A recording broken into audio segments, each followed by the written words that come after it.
Maître Jean Timanga, bonjour. Bonjour, monsieur Serge. Vous êtes avocat, mais vous êtes le doyen de l'ordre des avocats du Kasaï. L'Assemblée générale élective pour tous les barreaux de la République devrait se tenir le deuxième mardi de cette année.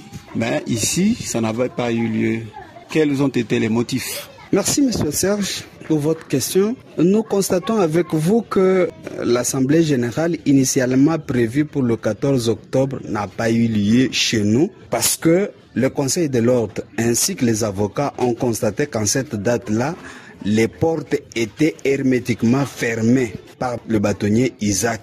C'était le mardi, mais bien avant ça, le samedi, je crois 11, il a pris unilatéralement un communiqué du report de cette Assemblée générale pour le 30. Et maintenant, quelle a été la réaction du Conseil de l'ordre dont vous êtes membre?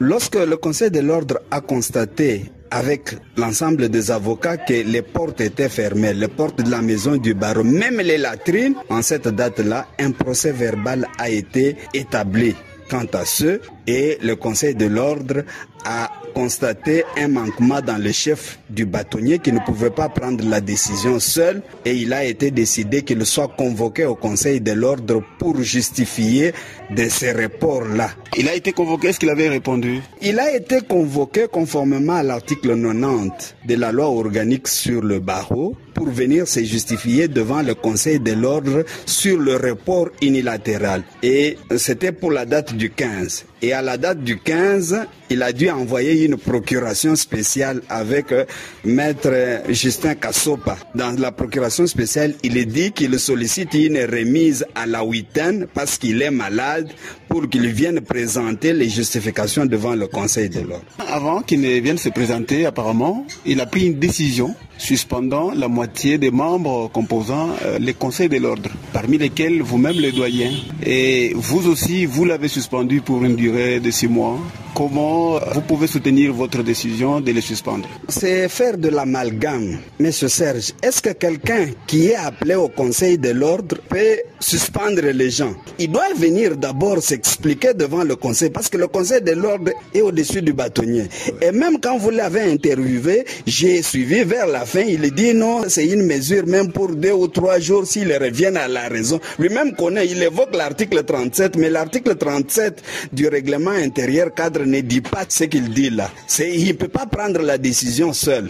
Comment vous avez jugé sa décision qui vous a suspendu, vous? C'est une mesure qu'il a prise, mais en violation de l'article 37 du règlement intérieur cadre que je peux vous lire ici. Si vous pouvez en faire lecture, mais il dit que lui, en tant que bâtonnier, il a le pouvoir de suspendre les membres du conseil lorsque ces derniers sèchent les réunions qui peuvent traiter de la vie du barreau. Et vous avez brillé par l'absence plus de 3 fois. C'est pourquoi il est passé par la voie d'huissier. Et vous n'avez pas répondu. C'est pourquoi il vous a suspendu. Oui, la loi lui reconnaît ce pouvoir-là de prendre une mesure d'autorité conformément à l'article 37. Mais cet article 37 du règlement intérieur cadre dit il faut justifier 3 absences non justifiées. Lui là ne peut pas vous dire, parce que pour que l'on parle d'une absence, il faut d'abord suivre un accusé de réception. Il ne peut pas justifier 3 absences. Je suis parmi les membres du Conseil de l'ordre qui sont assidus, qui arrivent même avant tous les membres du Conseil de l'ordre et qui commencent même à envoyer les autres. Vous devez commencer par vous produire 3 accusés de réception à 3 réunions, à laquelle moi je n'ai pas participé. Est-ce que les 2 décisions, lui vous a suspendu, est-ce que ces 2 décisions doivent être exécutées? Lui a pris une mesure, ce n'est pas une décision. C'est le Conseil de l'ordre qui a pris une décision l'interdisant pour 6 mois. Donc, il n'y a que la décision qui peut être attaquée. J'apprends qu'il a déjà attaqué cette décision devant le Conseil national de l'ordre. Nous allons en découdre devant le Conseil national, mais lui n'a pas pris une décision. En attendant cette décision, vous venez de fixer la date de la tenue de l'Assemblée générale élective au 28. Alors que lui-même l'avait fixé au 30. Pourquoi vous avez changé de date? Parce que interdit aujourd'hui, les avocats ne peuvent pas rester sans être gérés. C'est le Conseil de l'ordre qui gère les avocats. Et conformément à l'article 90 et 92 de la loi organique du barreau, c'est les doyens de l'ordre qui gèrent en cas d'empêchement du bâtonnier. Voilà pourquoi je prends ces décisions-là, pas seul, mais avec l'accord des membres du Conseil de l'ordre. Est-ce que le quorum de la composition du Conseil de barreau était atteint lorsque vous preniez cette décision? Oui, le quorum était atteint.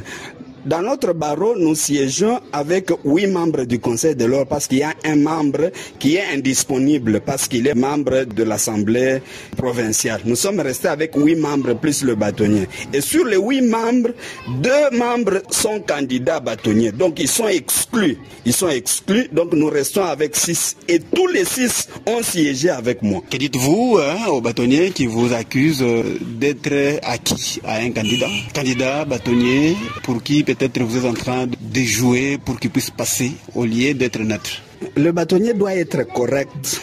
Il a puisé la même source que moi. Dans l'université, là où il a étudié, c'est là que moi j'ai étudié. Moi, je ne suis pas